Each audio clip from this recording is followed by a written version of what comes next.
Welcome back dear student. तो आपका फिर से स्वागत है फार्मा गाइड हिंदी आपके अपने यूट्यूब चैनल पे। तो दोस्तों पिछले वीडियो लेक्चर में हमने डिस्कस किया था ब्लड क्या रहता है, ब्लड का जो है बेसिक से डेफिनेशन देखी थी, इंट्रोडक्शन देखा था, उसके बाद क्लासिफिकेशन देखा था ब्लड में क्या क्या कंपोजिशन रहते हैं, उसके बाद प्लाज्मा देखा था हमने, प्लाज्मा के बारे में जो है डिस्कशन किया था कि प्लाज्मा क्या रहता है, ब्लड के कंपोजिशन देखे थे, साथ ही साथ प्लाज्मा क्या रहता है, प्लाज्मा के बारे में डिस्कशन चल रहा था।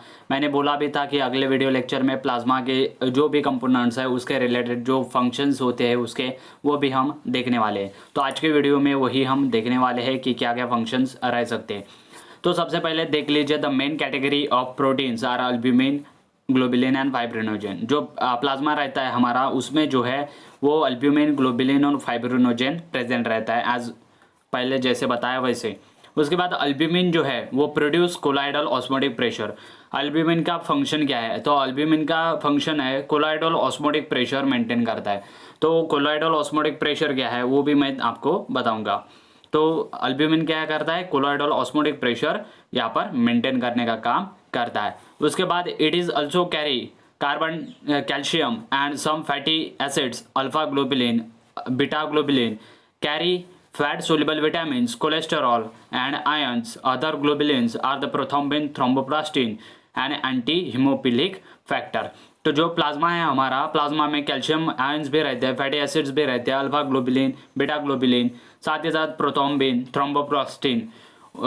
थ्रोम्बोप्लास्टिन और एंटी हीमोफिलिक फैक्टर भी रहते हैं जो कि आपके ब्लड कोएगुलेशन के लिए मदद करते हैं।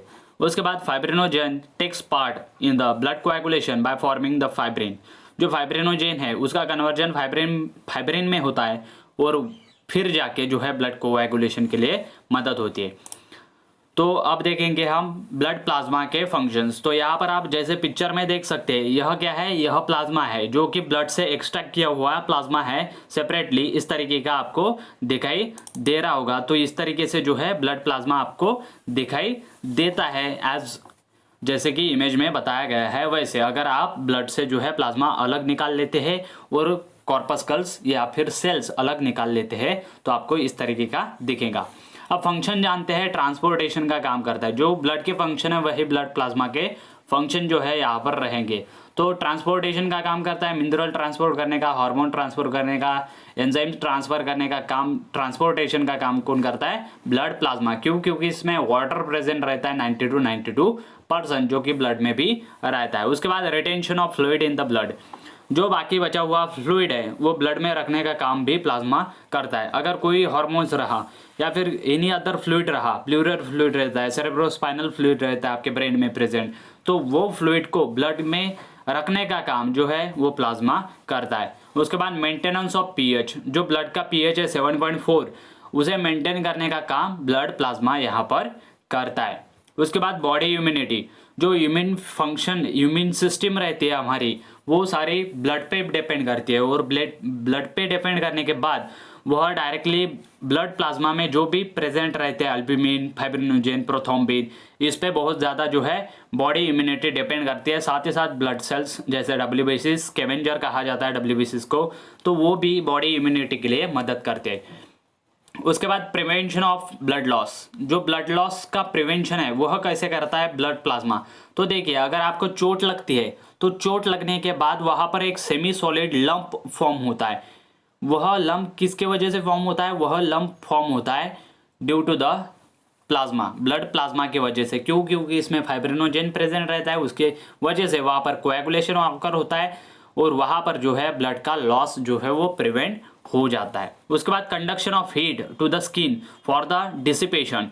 तो conduction of heat to the skin for dissipation मतलब अगर आपने देखा हो गया कि कई बार जो है आपके बॉडी से जो है वो अनवांटेड सब्सटेंसेस जो है वो एक्सरेड आउट होती है। कैसे? स्वेट के वजह से। तो स्वेट कहाँ से आता है? तो जो भी बॉडी में रिएक्शन होती है उसकी वजह से हीट वहाँ पर जनरेट होती है। बॉडी में रिएक्शन होने की वजह से हीट बॉडी में जनरेट होती है और वह हीट जब एक्स्ट्रा हो जाती है तो उस एक्स्ट्रा हीट को निकालने के लिए स्किन अपना इस्तेमाल करती है और स्किन जो है एक्स्ट्रा हीट को, एक्स्ट्रा वाटर को, अनवांटेड सब्सटेंस को स्किन से क्या करती है? एक्सरेड आउट करती है। उसे ही हम स्वेट कहते हैं, डिसिपेशन कहते हैं। उसके बाद uniform distribution of heat all over the body, जो हमारा ब्लड प्लाज्मा रहता है इसमें जो है वह pH तो मेंटेन करता है, साथ ही साथ जो यूनिफॉर्म हीट रहती है जो कि बॉडी के लिए नेसेसरी रहती है। हीट मतलब यहाँ पर एनर्जी भी बोल सकते हैं आप उसे, जो कि माइटोकॉन्ड्रिया में स्टोर रहती है, पावर हाउस ऑफ सेल। तो उस तरीके से जो है blood plasma heat all over the body provide करने का काम भी यहाँ पर करते हैं।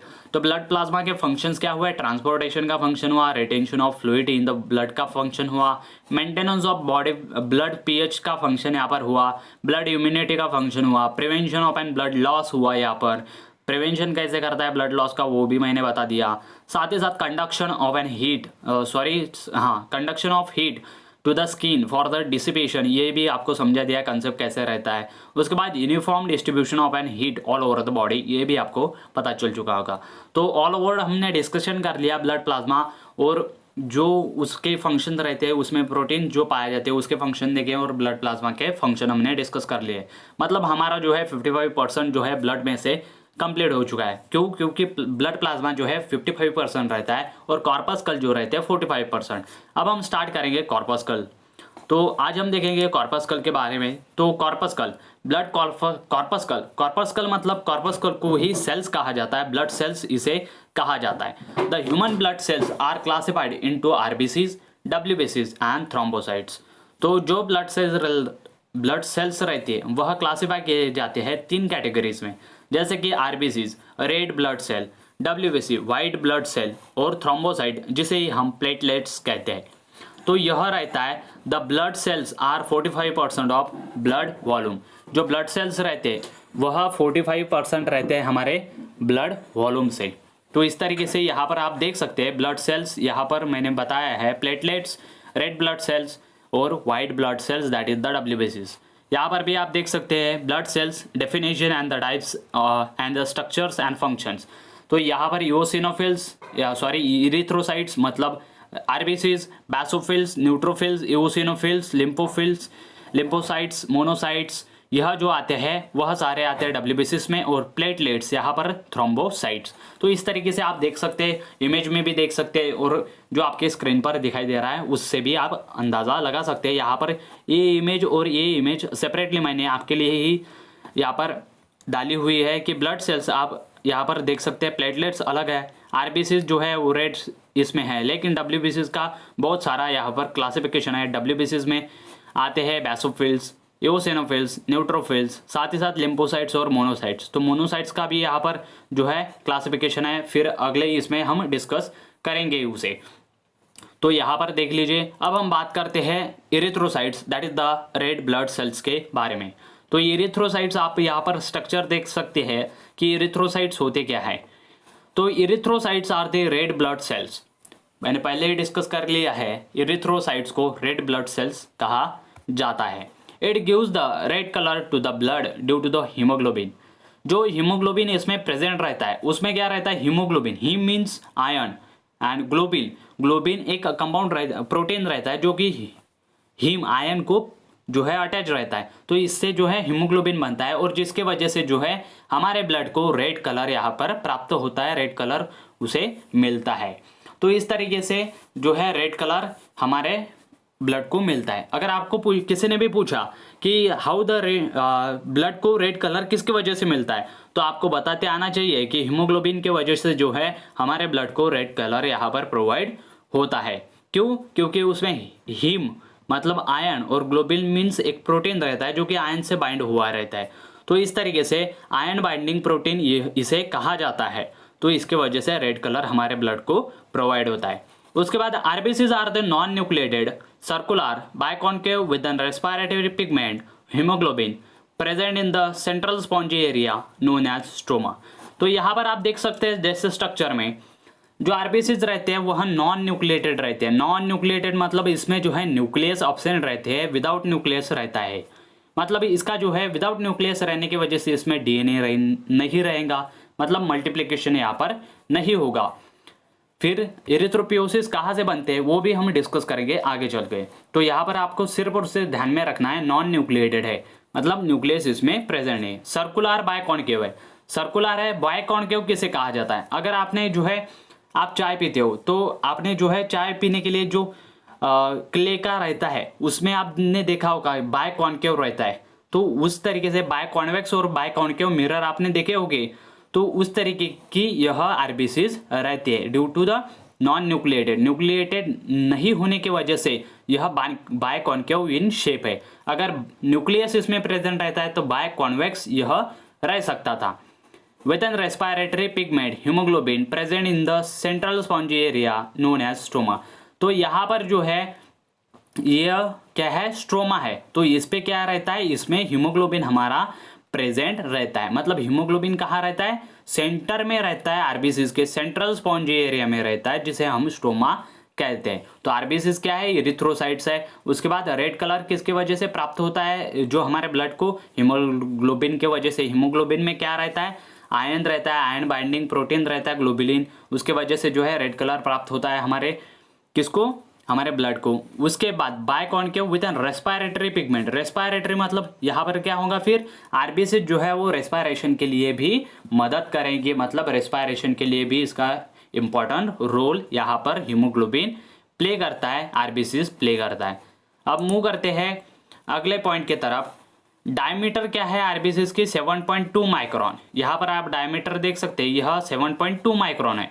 उसके बाद थिकनेस मतलब आपने देखा होगा कि पतला, हम कहते हैं कि बहुत ज़्यादा पतला है ये, तो उसी को थिकनेस कहा जाता है। तो यह आरबीसी की थिकनेस 2 to 2.2 माइक्रोन के बीच में रहती है। डायमीटर कितनी रहती है, 7.2 माइक्रोन।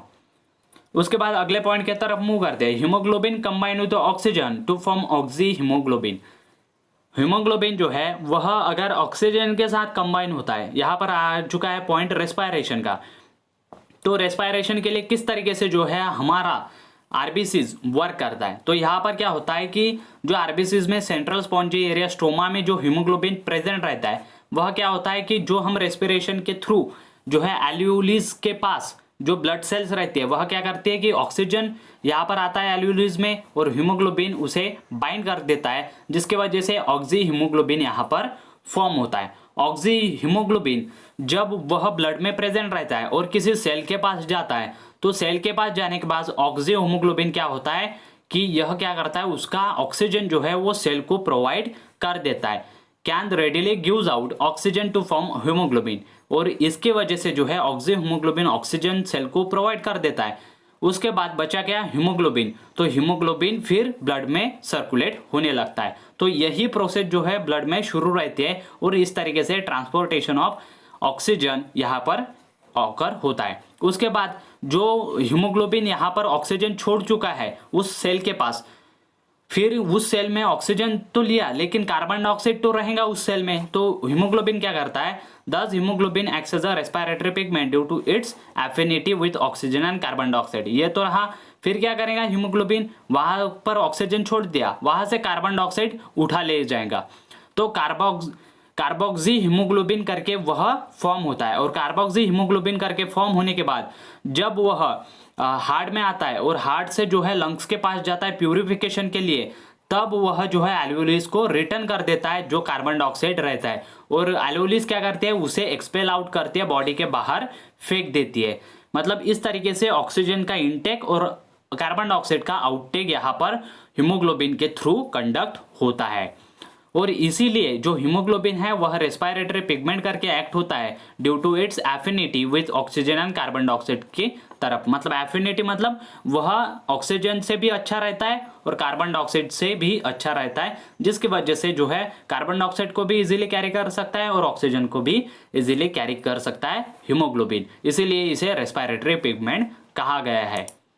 उसके बाद आरबीसी जो रहती है वह बोन मैरो में जो है वो बन जाती है। बोन मैरो कहाँ पर प्रेजेंट रहते हैं, आपके जो हैंड रहते हैं, हैंड में बोन मैरो प्रेजेंट रहते हैं। उसके बाद जो भी आपकी बोन्स रहते हैं उसमें बोन मैरो प्रेजेंट्स रहते हैं, जहाँ पर जो है इरिथ्रोपियोसिस नाम की जो है प्रोसेस कंडक्ट होती है। उसके बाद जो है आरबीसीज का मैन्युफैक्चरर होता है। मतलब एक कंपनी है, सपोज जो है बोन मैरो एक कंपनी है, वहाँ पर जो है प्रोडक्ट बन रहा है, उस प्रोडक्ट का नाम है आरबीसीज, और वहाँ पर जो भी प्रोसेस कंडक्ट की जाती है उसे इरिथ्रोपियोसिस कहा जाता है इन सिंपल लैंग्वेज। तो आरबीसीज कहाँ पर प्रोड्यूस होते हैं? बोन मैरो में bye the process of erythropoiesis और पोइसिस भी आप इसे बुला सकते हैं। आपके जो भी आपको अच्छा लगे वह आप बुला सकते हैं। उसके बाद worn out RBCs are destroyed in liver and spleen. जिस आरबीसीज का लाइफ स्पैन खत्म हो जाता है वह आरबीसीज क्या हो जाती है? वह एक्सपायर हो जाती है, और वह एक्सपायर होने के बाद वह ऐसे ही ब्लड में नहीं घूमती, वह कहाँ पर आती है? वह लिवर और स्प्लीन में आके डिस्ट्रॉय हो जाती है, खुद को जो है वो डिस्ट्रॉय कर लेती है जब उसका लाइफ स्पैन खत्म हो जाता है तब। तो इस तरीके का फंक्शन जो है आरबीसीज कंडक्ट करती है। उसके बाद RBCs life span is 100 to 120 days. तो इतना बड़ा आरबीसीज का लाइफ स्पैन किसके वजह से होगा कि एक आरबीसीज अगर मैन्युफैक्चर होती है बोन मैरो में तो वह 100 से लेकर 120 दिनों तक जो है जिंदा रह सकती है हमारे ब्लड में। तो किसके वजह से? क्योंकि यह नॉन न्यूक्लिएटेड है, इसमें न्यूक्लियस प्रेजेंट नहीं है। ड्यू टू न्यूक्लियस प्रेजेंट नहीं है तो मियोसिस माइटोसिस की प्रोसेस यहाँ पर कंडक्ट नहीं होगी, वहां पर रिप्रोडक्शन उनका फॉर्म नहीं होगा, और इसीलिए इसका जो है 100 to 120 डेज का लाइफ स्पैन रहता है। Long life span of RBCs due to the absence of nucleus, ये पहले ही मैंने डिस्कस कर लिया। उसके बाद RBC is help in the transport of respiratory gases, maintain the pH and also maintain viscosity of blood। तो आरबीसीज क्या करती है कि रेस्पिरेटरी गैसेज ट्रांसपोर्ट करने का काम करती है, ट्रांसपोर्ट स्टेशन का काम करती है, ऑक्सीजन लेती है, कार्बन डाइऑक्साइड एक्सपेल आउट करती है थ्रू द हीमोग्लोबिन। उसके बाद क्या करती है? मेंटेन करती है ब्लड के पीएच को। अगर कार्बन डाइऑक्साइड बहुत ज़्यादा हुआ या फिर कम हुआ उसके वजह से पीएच चेंज हो सकता है, या फिर जो भी इलेक्ट्रोलाइट्स ब्लड में प्रेजेंट रहते हैं उसके वजह से जो है वह पीएच कम ज़्यादा हो सकता है, लेकिन आरबीसीज क्या करते हैं? उसे मेंटेन करने का काम करती है। साथ ही साथ विस्कोसिटी जो ब्लड की रहती है वह भी मेंटेन करती है। मैंने ऑलरेडी डिस्कस कर लिया था इंट्रोडक्शन वीडियो में कि वहाँ पर क्या होता है कि जो ब्लड की विस्कोसिटी रहती है वो blood is heavier than water, इसके वजह से रहता है, यह विस्कस होता है। उसके बाद आगे बढ़ते हैं। Haemoglobin concentration in man is 30 to 80 mg पर 100 ml and in woman 11.5 to 16.5 mg पर 100 ml ऑफ ब्लड। तो यहाँ पर देख लीजिए जो हीमोग्लोबिन आरबीसीज में प्रेजेंट रहता है वह 13 से लेकर 18 mg, 100 ml ब्लड में 13 से लेकर 18 mg हीमोग्लोबिन रहना चाहिए। अगर वह पर्सन मैन है, एक पुरुष है, तो उसमें जो है 13 से लेकर 18 mg के बीच में जो है स्टैंडर्ड क्वांटिटी में हीमोग्लोबिन रहना चाहिए 100 ml ऑफ ब्लड में। वही अगर हम बात करें वुमन की तो वुमन में 11.5 to 16.5 mg पर 100 ml ऑफ ब्लड में हीमोग्लोबिन प्रेजेंट रहना चाहिए। अगर इससे कम या फिर ज़्यादा हो जाता है तो हीमोग्लोबिन से जो है वो आपको प्रॉब्लम्स हो सकती है, एनीमिया भी आपको ऑकर हो सकता है अगर कम या फिर ज़्यादा वहाँ पर होता है। तो वह भी डिसीज़ हम देखेंगे कि हीमोग्लोबिन के कम हो जाने की वजह से क्या होता है, तो वह सारा भी डिस्कशन हम आगे चलकर करने वाले हैं। उसके बाद RBCs count in the adult mail. तो आपको सिर्फ और सिर्फ इतना ध्यान रखना है कि हीमोग्लोबिन का कॉन्सेंट्रेशन, आरबीसीज का कॉन्सेंट्रेशन क्या है वह ध्यान में रखना है। RBCs count in the adult mail is 4.5 to 6.5 million पर क्यूबिक mm ऑफ ब्लड। तो यहाँ पर जो है आरबीसीज एक जो एडल्ट मेल रहता है उसमें 4.5 से लेकर 6.5 मिलियन पर क्यूबिक mm ऑफ ब्लड में यहाँ पर आरबीसीज प्रेजेंट रहती है। वह अगर हम फीमेल की बात करें, वुमन की बात करें, तो वहाँ पर 4.5 मिलियन पर क्यूबिक mm ऑफ ब्लड में यहाँ पर जो है वह आरबीसीज प्रेजेंट रहती है। उसके बाद फॉर्मेशन ऑफ आरबीसीज मैंने आपको बता दिया, उस प्रोसेस को इरिथ्रोपोइसिस कहा जाता है और वह जो है बोन मैरो में फॉर्म होती है in the male, in the adult. लेकिन यहाँ पर देखेंगे हम फीटल स्टेज में, जब बच्चा माँ के पेट में रहता है तब वहाँ पर आरबीसीज कैसे जो है वो प्रोड्यूस होती है, तो वह देखेंगे। Formation of RBCs in the foetal stage in yolk sac. Yolk sac करके एक ऑर्गन रहता है, उसमें जो है आपका आरबीसीज का मैन्युफैक्चरिंग होता है, वह वहाँ पर बनते हैं। किडनी में भी जो है आरबीसीज बन सकते हैं, आपने सुना भी नहीं होगा कि किडनी में आरबीसीज बन सकते हैं, लेकिन जब बच्चा माँ के पेट में रहता है तब जो है वो किडनी में भी जो है आरबीसीज यहाँ पर प्रोड्यूस होते हैं। उसके बाद लिवर में भी होते हैं, साथ ही साथ स्प्लीन में भी यहाँ पर जो है formation of RBCs take place होता है इन द फीटल स्टेजेस। वही अगर हम एडल्ट की बात की जाए तो एडल्ट में मैंने जैसे बताया रेड बोन मैरो में आपका जो है आरबीसीज का प्रोडक्शन होता है, मैन्युफैक्चरिंग होता है by the process known as erythropoiesis. अब आप बोलेंगे सर एडल्ट में जो है वो रेड बोन मैरो में होता है, लेकिन वहां पर प्रोसेस आपने इरिथ्रोपोइसिस बताई, लेकिन जब वह फीटल स्टेज में योल्क सैक, किडनी, लिवर और स्प्लीन में होता है तो उस प्रोसेस को क्या कहा जाता है? तो उस प्रोसेस को भी इरिथ्रोपोइसिस कहा जाता है। फॉर्मेशन ऑफ आरबीसीज या फिर इरिथ्रोसाइट्स, उस प्रोसेस को इरिथ्रोपोइसिस ही कहा जाता है। उसके बाद हम जो है अगला वीडियो लेक्चर जो है वह डिस्कस करेंगे डब्ल्यूबीसीज के बारे में। तो यहाँ पर आपको समझ में आ चुका होगा हमने क्या क्या डिस्कस किया। हमने डिस्कस किया प्लाज्मा, जो ब्लड प्लाज्मा रहता है उसके फंक्शन डिस्कस कर लिए। उसके बाद जो है हमने ब्लड कॉर्पस्कल स्टार्ट किया, उसमें जो है ब्लड कॉर्पस्कल के बारे में थोड़ा सा इंट्रोडक्शन आपको बता दिया कि ब्लड कॉर्पस्कल क्या रहते हैं, कितने सेल्स रहते हैं, डब्ल्यूबीसीज, आरबीसीज और प्लेटलेट्स यहाँ पर डिस्कस कर लिए थे। उसके बाद हमने जो है इरिथ्रोसाइट्स मतलब आरबीसीज स्टार्ट किया था। आरबीसीज यहाँ पर आपको दिखा दिया कि आरबीसीज के बारे में थोड़ी बहुत इन्फॉर्मेशन भी हमने गैदर की। आरबीसीज रेड इन कलर रहता है, किसके वजह से रेड इन कलर रहता है वो भी सारा हमने डिस्कस कर लिया। उसके बाद नॉन न्यूक्लिएटेड रहता है, इसके वजह से जो है इसके लाइफ स्पैन जो है 100 to 120 डेज के बीच में रहती है। उसके बाद हमने यह भी देख लिया इसका डायमीटर क्या है, उसके बाद थिकनेस क्या है। उसके बाद हमने ये भी देख लिया कि रेस्पिरेटरी पिगमेंट क्यों कहा जाता है आरबीसीज को, या फिर इसमें हीमोग्लोबिन प्रेजेंट रहता है उसे रेस्पिरेटरी पिगमेंट क्यों कहा जाता है। उसके बाद हमने डिस्कस कर लिया कि आरबीसीज कहाँ पर बनती है, कितना लाइफ स्पैन रहता है और क्या क्या वो फंक्शन प्लेस करती है, transportation of respiratory gases, maintenance of pH और maintenance of viscosity of blood, यह भी डिस्कस कर लिया। उसके बाद हीमोग्लोबिन मेल में कितना रहना चाहिए, फीमेल में कितना रहना चाहिए, आरबीसीज मेल में कितने रहते हैं, फीमेल में कितने रहती है, यह भी हमने डिस्कस कर लिया। तब तक के लिए मिलता हूँ अगले वीडियो के लिए। तब तक आप हमारे चैनल पे बने रहिए। अगर वीडियो अच्छे लगते हैं तो लाइक ज़रूर कीजिए और ज़्यादा से ज़्यादा दोस्तों के साथ शेयर ज़रूर कीजिए ताकि उन्हें भी इंपॉर्टेंट नॉलेज जो है वो मिल सके। Thank you very much for watching the video till end. Do not forget to like the video and share with your friend. Thank you.